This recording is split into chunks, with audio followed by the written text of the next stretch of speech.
This is Brandon Dunn with the Mega Survival School. We're going to be doing a video today showing you a quick way to make some cordage for wicking material. I'm going to show you how to make candles out of scavenged material. So what we're going to do, I'm going to show you how to make our candle wick, which is nothing more than 2-ply reverse wrap cordage out of juniper bark. So what I've done is I've taken some bark and I've soaked it in order to make it a little bit easier to work, and all we're going to do is we're going to agitate it to make these fibers come out. We're going to just kind of fool with it for a little while like this until it separates those fibers. Now, one of the rules of thumb that I use and tell people is if it makes good rope or cordage, then it makes good tinder, generally speaking, because you want something that's fibrous. Now we have a break there, so that might be a problem. So all we're going to do, now that we've got this at least somewhat fibered out without destroying it, we're just going to spin it until it crosses over on itself. Now once it does that, we've got our beginning, and I'm going to do this a little bit higher up. Okay, so what we're going to do is, now that we have that, we're going to twist away from us, hold, grab with our finger, our middle finger, and pin it to the back of our index, and twist both strands toward us. So that leaves us right here, and we're going to continue to pinch down. We're going to repeat this process. I'm doing it slow just so you can see. And what's going to happen is this reverse wrap is going to provide tension on each other, and it's going to hold it in place. So I'm going to speed this up real quick.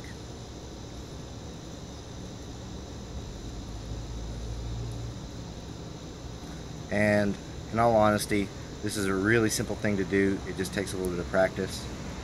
And I would say we're going to work on different size wicks. Just experiment with them, play with them, see what you're doing, you know, what works best for you. So looks like this. Shouldn't come undone. We had a little breakage in the middle, but it'll end up drying out and staying together and so on. So we could cut that or continue on, splice more in, but that's just a quick way to make cordage. There's all kinds of videos on it. This is just something for you to see. So now we're going to take our cordage that's been dried and prepped and ready to go.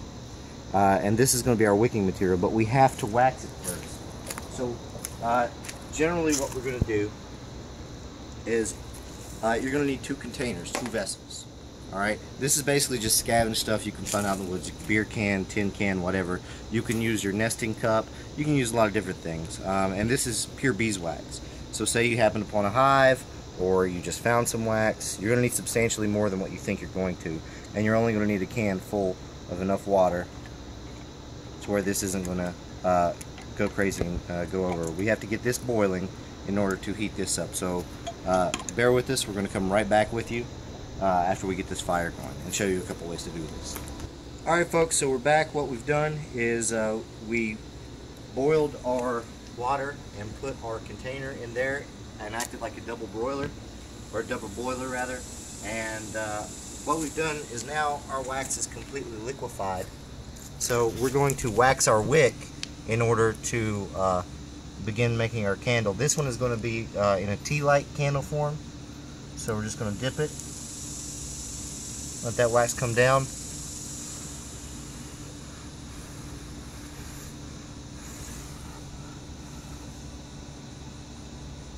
Make sure it's nice and saturated all the way through. Try and straighten out our wick. And you want your wax to be a little cooler, because if it's so hot, it's not going to, it's going to take it much longer to solidify. So this is still a bit too hot, but we can start working on it. So this, I'm going to show you what I'm going to do with this in just a minute. We're going to start one method of, we're going to do hand dipped candles. The other method that I started right there is going to be poured.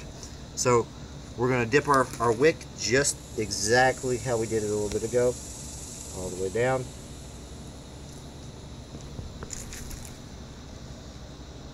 And that's what we want. We don't want it dripping.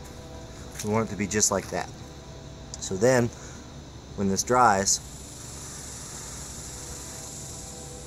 turn it to the opposite direction.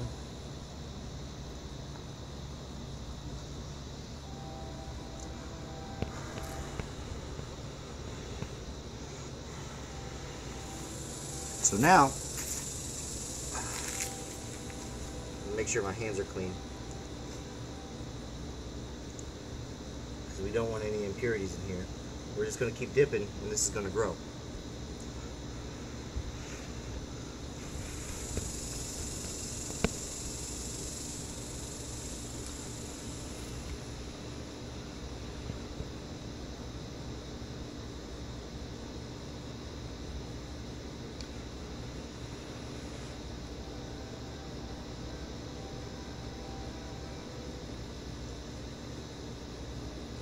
So we're starting to build up a little bit more in the middle than we are in the bottom. We're going to just focus on dipping that part and building that out.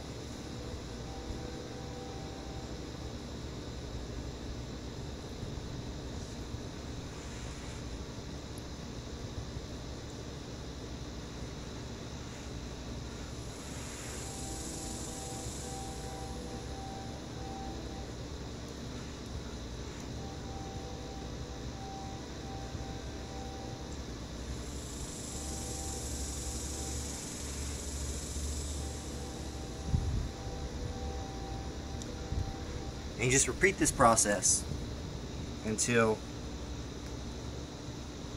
we get a fatter bottom. So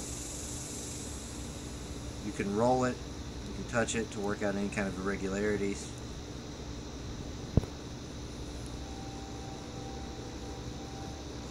And then we just keep doing the process. So this is getting right about, it's still a little bit warmer than what I'd like, but it's getting close to what I want it to be.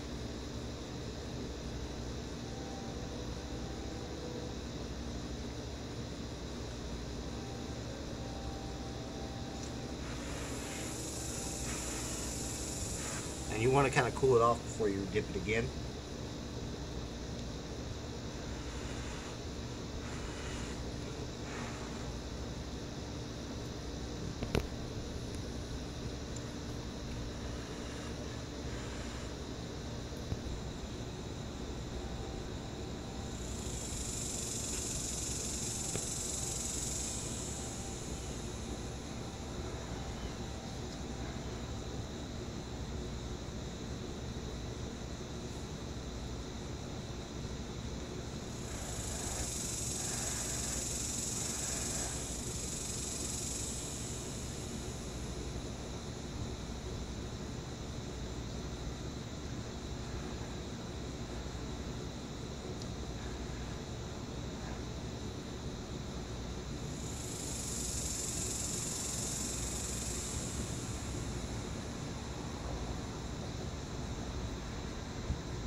So what I'm doing is building up the bottom so we can make a base for this to widen out in order for us to set it down flat.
So we built our base, we flattened it out a little bit with just our finger, and we've damaged it, but that's fine, because now what we're going to do is we're going to dip it again. It's going to seal those cracks.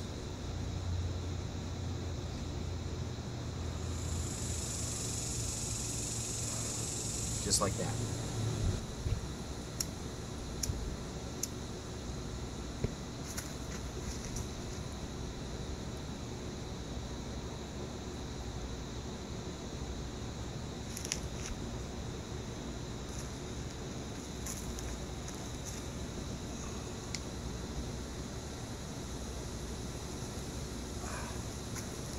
So as you can see, it burns just fine like any regular candle. It's kind of windy out here, so I mean, this one really doesn't have any problem. Generates a lot of heat. You can make them as large if you want them to. After they've cooled, they will take a darker color.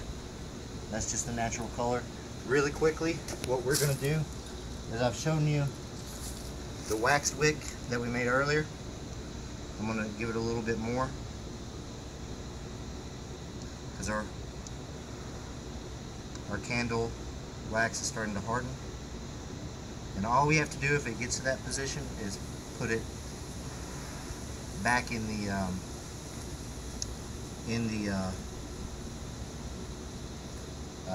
can. So all I've done is taken a little bit of wax and put it right in the middle of one of these tea light candles, and then we're very carefully going to take our tin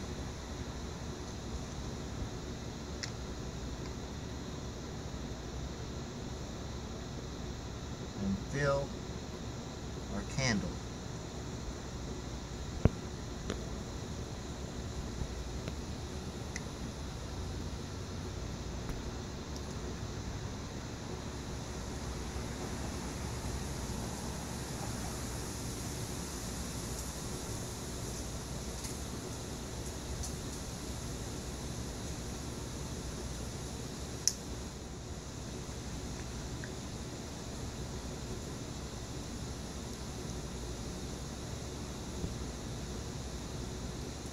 So,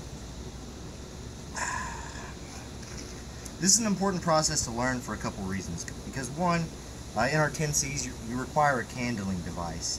And that could be an actual candle, a flashlight, or something. Not only will this help you preserve your fire, for instance, if we have one of these lit, we can light it off of, we have a stick that's burning. It wouldn't be hard to transfer, just like so. The fact of the matter remains that this could help, keep our fire in inclement weather. We could bring it into our shelter and heat us up. These tea light candles are great for wrapping yourself up in a tarp if you don't have time to make a shelter or a sudden storm. Lighting one in your groin and just letting it heat, because these produce a substantial amount of heat. We need to understand how to replace our kit items once we use them from natural materials, and this is honestly a great way to do it. Candle making is one of those really easy things. This is a good thing to do with your family or kids. It's a good introduction, and it's like I said, a really good and important skill to have for homesteading, for prepping, you name it. This is something you want to do. So until you see us again, stay dirty.